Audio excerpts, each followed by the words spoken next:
今日我哋嚟講一個好有趣嘅故事。呢個呢係我同學送嘅 Hello Kitty。Hello， 呢個係鎖匙扣添。然後呢，呢個呢就係我媽咪俾我買嘅禮物。Hello， 呢個就係我舅母送嘅一隻狗貓貓。呢個呢，就係我媽咪喺日本買俾我個扭蛋嗰個兔仔，兔兔切一切一切一切。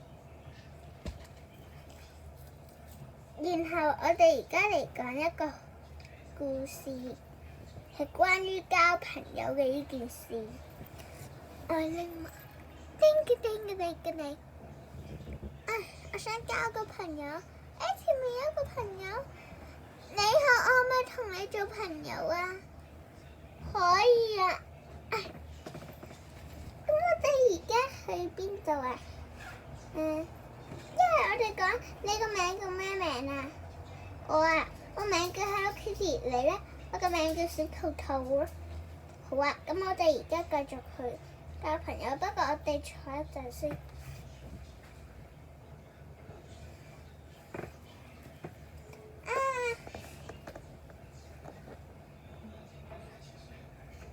你好，可唔可以同你哋兩個做朋友啊？可以啊。咁你叫咩名？我叫紅紅。咁你呢？我叫 Hello Kitty。咁你呢？我叫小兔兔。好啊，我哋一齊坐喺度食陣嘢，傾下偈啦。好啊，坐中間，好似懷念咁。